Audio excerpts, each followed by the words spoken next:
Olá turma, tudo bem? Estou aqui mais uma vez para ajudar vocês nas atividades dessa semana. No bimestre passado, nós estudamos sobre as diversas manifestações da arte. Nós vimos um pouquinho da escultura, da pintura, um pouco da música, o surgimento da música no Brasil também. Nós vimos a escultura também no Brasil, vimos um pouquinho do teatro, um pouquinho da criação da máquina fotográfica, até a invenção do cinema. Pois bem, no nosso segundo bimestre, nós vamos iniciar falando um pouquinho sobre a arte antiga e a arte na Idade Média.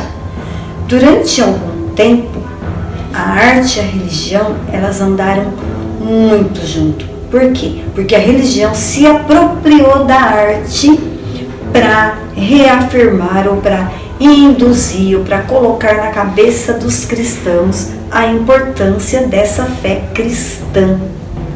Na Idade Média, então, o cristianismo, era a religião oficial dessa época, dessa fase, da Idade Média. E principalmente a Igreja Católica se usou dos recursos da arte para catequizar os cristãos. E durante um período aí de 10 séculos, a arte cristã ela assumiu características estéticas diferentes.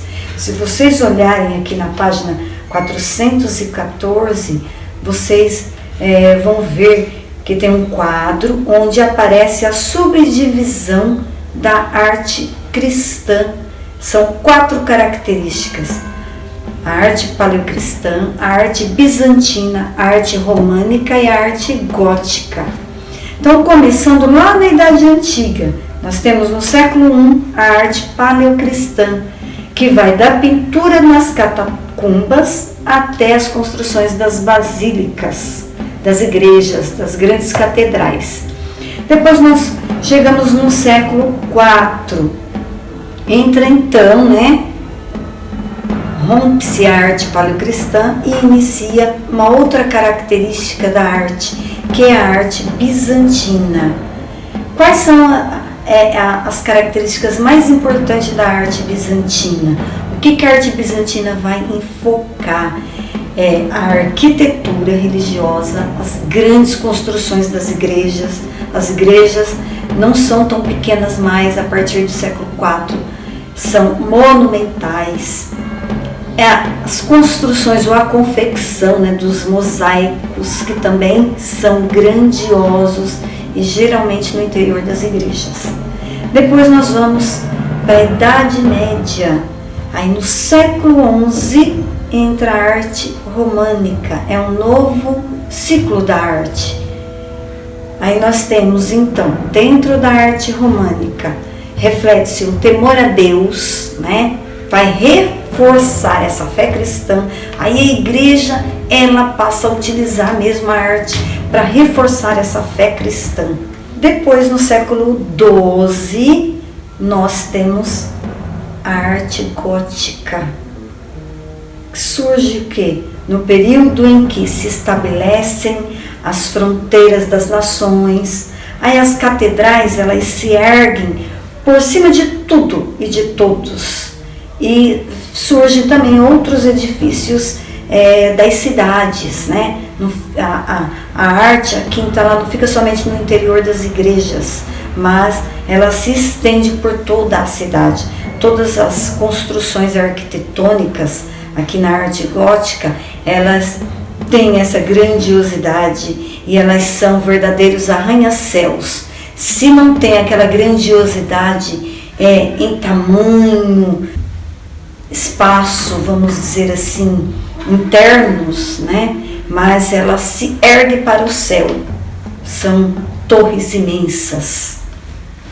Então, a primeira característica que nós vamos ver dentro dessa subdivisão da arte é a arte paleocristã, que após a morte de Jesus Cristo, muitos europeus se organizaram em torno dele ou para cultuar, né, para fazer cultos e louvores a Jesus Cristo. Só que os romanos, eles proibiam o culto do cristianismo, né? Ou os cultos realizados pelos cristãos. Então os cristãos passaram a ser perseguidos pelos romanos. E eles eram perseguidos e mortos pelos romanos. Só restava então para os cristãos enterrar seus mortos. Então os cristãos enterravam seus entes queridos no interior das catacumbas, que eles faziam utilizando as rochas da região onde viviam. E as primeiras manifestações artísticas desse período ocorreram justamente nas paredes dessas construções, dessas catacumbas, como vocês podem observar na imagem ao lado aqui, olha, na apostila, na página 415. Logo abaixo tem uma outra pintura, chamada de pintura mural, também pintada, né, feita na catacumba de Santa Priscila, no final do século III. Então, olha, essa pintura, ela na verdade é um fresco. Na imagem ao lado, nós percebemos uma pintura mural na catacumba de Santa Priscila. Se vocês observarem bem, vocês verão que é uma pintura cheia de significados simbólicos. Esses símbolos são, na figura central, é a figura do orador, aquele que invoca a Deus. Então, já é um símbolo. Ao lado, nós temos outras pessoas que também estão ali para fazer as suas orações, para cultuar a Deus. E não é um grupo assim tão comum.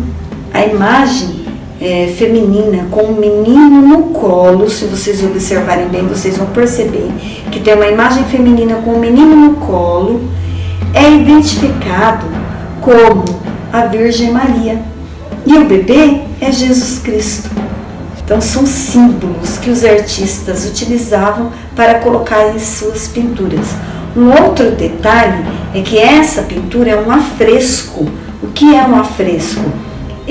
No momento que eles construíram lá as catacumbas, que eles fizeram, né, o seu sistema ali de reboco, eles também pintaram naquele mesmo momento, quando aquela mistura ali de areia, de água, eles iam passar ali na parede, eles resolveram pintar, resolveram fazer os seus desenhos.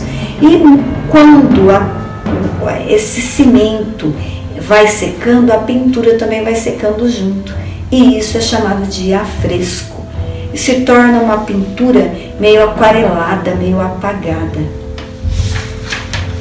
Na página 416, eu quero que vocês, através da leitura, da observação das imagens, através dessa simbologia que vocês viram que a arte paleocristã transmite, eu quero que vocês retratem a maternidade, nascimento, casamento e morte. Mas na verdade vocês irão escolher apenas um e vão representar aqui por meio de um desenho.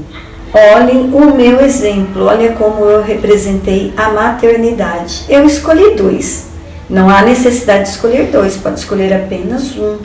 Mas eu escolhi a maternidade e o casamento. Eu coloquei então o anel, simbolizando aí o casamento. Isso, por meio de um desenho, isso é a representação de um símbolo que retrata algo. Então, o símbolo é o que convencionalmente ou não representa uma outra coisa. Eu utilizo um desenho, uma imagem para identificar algo, para representar aquilo que eu quero dizer. Então, vocês irão ler com muita atenção e desenvolver a atividade de vocês, tá? Então, na página 416 é onde vocês irão desenhar. faça com criatividade. Espero que tenham entendido e até a próxima aula.